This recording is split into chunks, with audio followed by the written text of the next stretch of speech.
Well, hello everybody and welcome back to the channel, friends. Good news. It's time for some Saturday morning React tunes. So grab a bowl of sugary cereal, something hot to drink. If it's in the evening time, something stronger. I won't tell anybody because we're watching Star Trek, the animated series, season 1, episode 12, The Time Trap. Now, if this is a time travel episode, I'm ready for one of those. If it's not, I'm ready for that too, at least I think. Friends, if you could do me a favor, hit that like button, smash that subscribe, ring that bell for notifications. It greatly helps out a small channel and allows me to alert you next time it's time for some Saturday morning React tunes. And of course, if there's anything that we do that you would like early or in its full-length format, the link to our Patreon is in the description.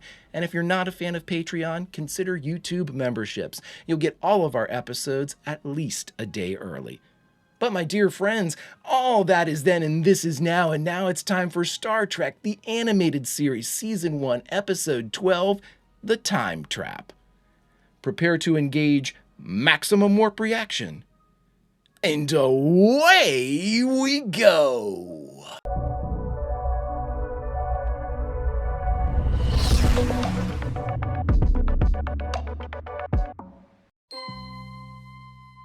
All right, Jim, tell us about that final frontier, shall we?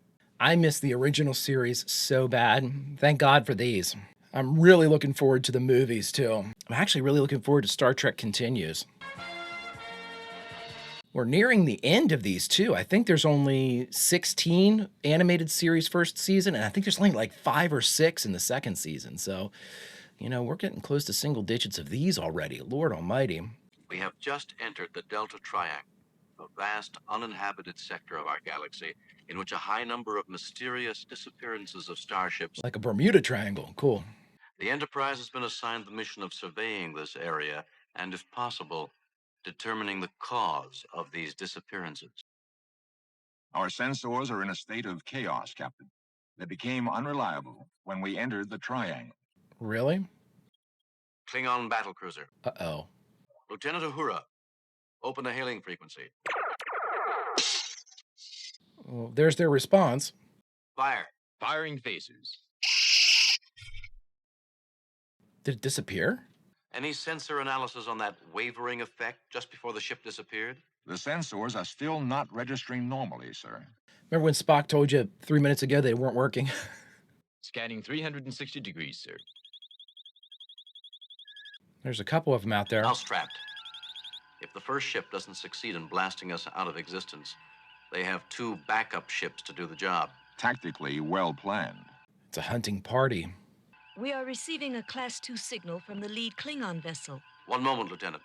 What's the difference between classes? Class 2. It will take 3 weeks to reach the nearest starbase, sir. Nonetheless, let's have it on the record. Aye, sir. Signal in. If it can make it out of the Delta Triangle. You have been identified as the Starship Enterprise. Captain James T. Kirk, last known to be in command. Hey, George. We did not destroy the Klothos, and you are well aware of it, Commander. Surely you don't expect me to believe she just vanished. Well, you shot first, too. We were fired upon first and returned fire. The Klothos deflectors turned aside our phaser fire and then disappeared. But we are in the Delta Triangle. I do not accept this. Frankly, Commander, what you accept is of little importance to me. Enterprise out. I don't give a damn what you think. What fools thinking they can escape? Accelerate to maximum and prepare to open fire. Wow, we seldom leave our perspective for another ship. But to just turn and run, sir. We'll fight if we have to. There are 2 of them out there, Scotty. The instruments, they've gone haywire. I can't orient myself. It's like when compasses and stuff go crazy in the Bermuda Triangle. Reportedly. There we go. Sir, we seem to be suffering from some form of vertigo. Sulu, are we still on the same coordinates? I can't tell, sir. Oh, great. Cool sound. It's like a vast Sargasso Sea. A graveyard of ships from every civilization imaginable. They look awesome. If we check closely, I believe we'll find many of those ships are the ones designated as lost in the Delta Triangle. See if they're survivors. There is a random factor to the ship disappearances. Perhaps the touching of the 2 time continuums is erratic. The window stayed open long enough for us to follow the Clothos in. Can we back out? I've been scanning for her, but there are so many ships here, it's hard to pick up a specific trace. Well, they would have cloaking on too. Some of them have been here for centuries. Captain, there's the old Bonaventure. She was the first ship to have warp drive installed. She vanished without a trace on her third voyage. Bonaventure. I'm picking up life and energy readings from the cluster of ships ahead of us. Really? What do they eat other than each other? All hands to battle stations. Prepare to open fire on the Enterprise immediately. Like the markings. The Klingon Empire splash is cool. Report, sir. No response, sir. There's no indication of damage. It's firing, though. Oh, great. We have an arena situation. Captain Kirk has been transported from the ship by an unknown power. His present location, also, is undetermined. There's a Gorn. Welcome to Elysia, Devna, interpreter of laws. Gentlemen, you'll now stand before the ruling council. Is comprised of representatives of 123 races. Wow. Dates back over 1,000 years. There's the race from Giant Spock episode. Enemies on the outside have learned to live together because they must. As a result, any act of violence is strictly forbidden. Are we in an alternate universe? It is more aptly described as a pocket. I was going to say a pocket dimension, yeah. Should a crew member, with or without your knowledge, engage in any form of violence whatsoever, you will suffer the ultimate penalty. This small universe of ours is a curious trap. Time passes here, but very slowly. A century means nothing to us. Really? All of us have wanted to leave at some time, Captain Kirk. But we have made the best possible world here because we have found there is no escape from it. We are getting out. Then we better do it pretty quick, Captain. I don't care what they say in their centuries of experience. They don't have a Spock. It's our dilithium crystals, sir. They're deteriorating rapidly. But how? I don't know, sir. Maybe because of the time warp. Yeah, the time whammy stuff. Escape! Escape! Gently, good Megan. Return to us now. It is impossible. They must try, Sirius. So I guess everybody tries to get out. This would be a hell of an awesome live-action episode. Jeopardizing his crew and his ship unnecessarily? All power has been diverted to the engine, sir. We're picking up speed. Well, he made it. Let's put a pause and made it. He's back in. Their attempt has given me an idea as to how we may be able to break through the time barrier. Mr. Spock has come up with a formula which may just get us out of here. It looks great. It is not against our laws to try to escape. But they may kill themselves in these mad attempts. Yeah, you can't stop them for something they might do in the future. Our science teams will get to work right away conjoining our warp and navigation systems, so we will function as a single ship. They went over to the Klingon ship. Ballsy, Jim. I cannot tell you how impressed I am by your splendid spirit of cooperation. Mr. Spock, Forgive me, Commander. What was that for? what would you think if the Enterprise suddenly disintegrated after our dual ship had pierced the time continuum? I would think my commander had maneuvered brilliantly. Did Spock put like a bug on him or something? This one would be really dope. Bell and I are the relief guard for the dilithium vault. We arrived a few minutes late and found them poking around. We were lost. Lost my foot. It's clearly posted as a restricted area. Lost my ass, man. Come on. Jim, I'm worried about Spock. He's just not acting normal. He hasn't fought with me at all. That's true. And if he's coming apart, Jim, we're in serious trouble. Getting out of here hinges on his computations. He's the only one that knows how to do anything. I sensed something strange about the Klingons when we were aboard the Clothos. Too willing to cooperate. Why is that unusual? They want to get out of here as much as... They're Klingons, Jim. But even though contact was necessarily limited and their minds were suspicious, I picked up some indication they are planning to sabotage the Enterprise. Sabotage. Sabotage. I want all security teams on duty around the clock. Watch every Klingon who sets foot aboard this ship. I don't want one of them to make a move we don't know about. By my calculations, the capsule will be triggered the exact moment our dual ship reaches Warp 8. The Enterprise will disintegrate. Excellent. Wow. Gally, you know what to do. Tonight, they entertain us. I think that's our first female animated Klingon. Ta-da! You have seen the dance of Orion women before. Many times. I wish Yes. I could Yes. return through the time barrier. Come with us. Once each of us dreamed of breaking free. Then we came to understand it could not be done, and we accepted our life here. I'll tell you what, we'll leave our notes. If we make it, follow us. Get away from her, human. This is my woman. Now, just a minute. All I did was ask her to dance. She didn't have to say yes. Ship captains and these two will come to the council chamber now to face charges. Well, shouldn't it be for the person that instigates? How dare you? You were asked to dance, not sabotage. If you hibernate the Klothos, you will not only be punishing them, but us. We cannot leave as a single ship. Getting back to your own time continuum, is that important to you? Yeah. Elysia is, in many respects, a perfect society, but with all its virtues, it is not home. I release Captain Cord into your custody. Good luck to you, Captain Kirk. You will be needing it. Again, I'll leave my notes because we're going to make it out of here and you all are going to go, oh my God, they made it. Captain Kirk, the Klingons have placed an explosive in your computer room.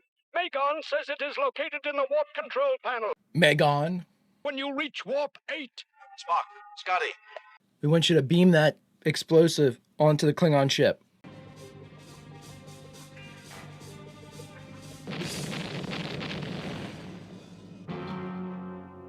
Shazam!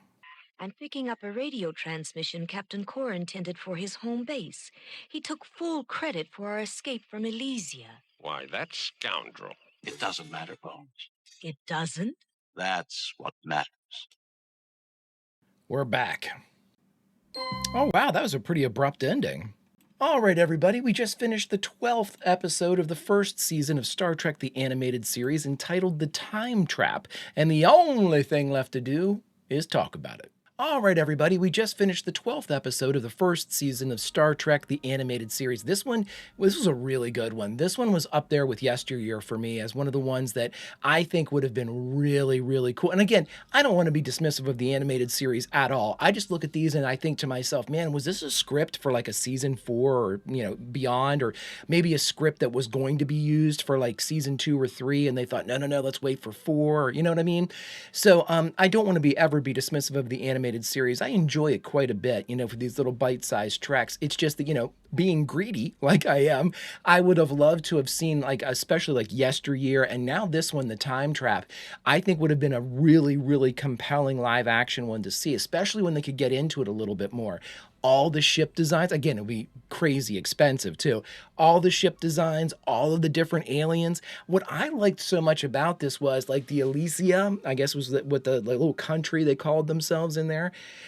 It was almost like a mock-up of the Federation, more so than we've actually seen of the Federation, so to speak, in this era of Star Trek, the original series and the animated series. This looked like a true representation, like a council type of, setup of all of the varied races of Elysia. And in many ways, it reminded me immediately of the Federation, or what the Federation is supposed to be and whatnot.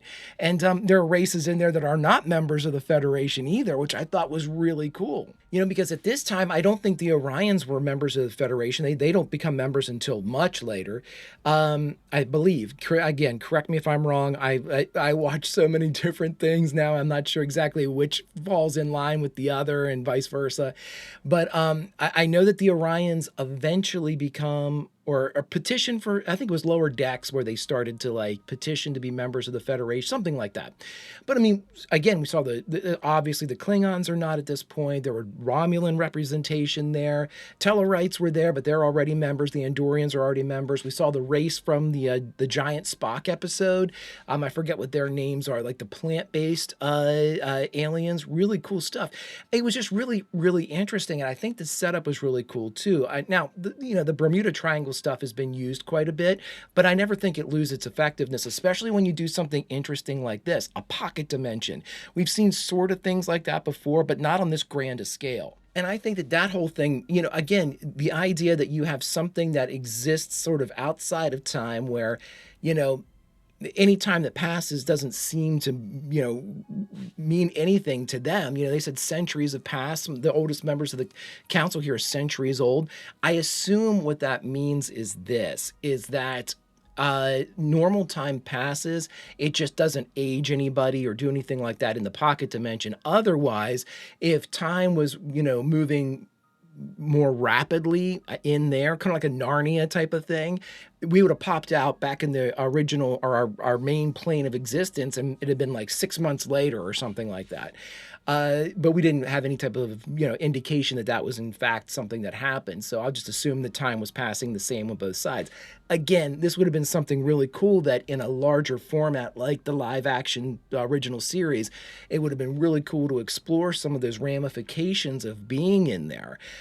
Also, I would think too that knowing that there's so many people stuck inside that pocket dimension, that it would have become, again, an overture to get everybody out, goodwill, whatnot, that the Federation and Starfleet would have then kind of like launched some type of like rescue mission. That would have been so cool, right? I just think that this would have, Joyce Perry is who wrote this episode, and the author did a fantastic job. I think that, again, have we seen stuff like this before? Yes. Have we seen something with this kind of specific take on it, with mirrors to what is going on in the outside world? No, we haven't. And the thing that I thought was the best about this is they had succeeded in Elysia, where in the actual like universe, they had not succeeded in peace. It was like, hey, we've got to be peaceful in here or we're all going to die. It's going to be so much worse. We need to really kind of force the issue here. And it worked. And they were able to sustain their lives in there for centuries. I argue, what were they able to eat? And then I thought to myself, well, if they have like a replicator type of thing going on, they should be able to at least, kind of synthesize like sustenance of some kind. I'm sure that exists, I would believe. I would guess. I'm not sure. I know that in like Lower Decks, they can synthesize stuff, and I'm not sure about the original series though. I know they would open up their little like almost kind of like diner mat type of things and pull out their trays full of food and stuff like that. I'm not sure exactly how that works, but really, really cool stuff. And again, I'm not going to get into the specifics. It's just things like that could have been addressed in a longer format. It makes me really greedy and selfish to want more of this episode, because again, it was like, here are the broad strokes, a plot of the episode. There could be a lot more going on, like the Orion woman who was kind of like, I want to go back. That could have been our B plot. You know what I mean? Like, does she leave Elysia? Does she try to get back on the Enterprise? Who's she trying to get back to? That could be a thing for a lot of the aliens that were over there, or what's going on with my home world, or is this still happening? Questions and stuff that would have really been an awesome kind of slice of life in the moment, that would have gone a long way, I think, for characterization of our characters and the establishment of certain values of the other races that we haven't met so much. But again, I think it's a testament to what the animated series can do. You know, it can absolutely it can prompt the imagination, it can evoke emotion. Even in this very short window of time, you know, basically you're looking at 20 minutes when you take the outros and the intros out of it. And the ability to kind of get to the point and the heart of the matter, and to make that point and that heart of the matter something worth remembering, and something that can absolutely, you know, stoke the fires of imagination, and again, make you selfish and greedy that you want more of it. I think that it shows the power of the animated series, and I'm so glad, because you all told me that initially it was not considered canon. It was, you know, like, I'm not sure. Like, I think you guys said that Roddenberry was just like, no, no, no, no, this is just a cartoon, or it's nothing in here actually kind of like makes its way into the timeline. But since they have gone back and said, no, no, no, that this is basically like the 4th year of the 5-year mission. I love that, because we've had some really, really cool moments and some really powerful. I mean, Yesteryear is so far is the apex predator of the animated series episodes, because of the incredible amount of detail that they gave us about Spock. But I think these episodes, like the Time Trap too, can go a long way, and have gone a long way, I'm assuming, in really developing what is the broader strokes of the galaxy at large. You know, giving us a glimpse at these other races, showing us that it's possible. The dream of the Federation isn't just that. It can work if given the chance. And friends, the animated series gave us that chance. If you could do me a favor, hit that like button, smash that subscribe, ring that bell for notifications. It greatly helps out a small channel and allows me to alert you next time it's time for a little animated series of Star Trek. And of course, if there's anything that we do that you would like early or in its full-length format, the link to our Patreon is in the description. And if you're not a fan of Patreon, consider YouTube memberships. You'll get all of our episodes at least a day early. But my dear friends, all that is then and this is now, and now it's time to say goodbye from this episode. So where should we say goodbye from this, the 12th episode of the 1st season of Star Trek, the animated series, The Time Trap? Friends, I say we say goodbye from inside the Time Trap. That's right. We are on one of these ships, whether it be a Terran ship, a Romulan ship, a Klingon ship. We were there, part of Elysia, part of this Federation adjacent yet very successful group. And the question now is, we have just watched as the Enterprise and the Klingon craft presumably made it clear. And at this point, we have to ask ourselves, is Elysia worth keeping? Or is it time to return to the regular galaxy and possibly bring our beliefs to the others? Friends, until such time as we can watch another one of these bite-sized Star Treks, Vulcan roll, and I'll see you.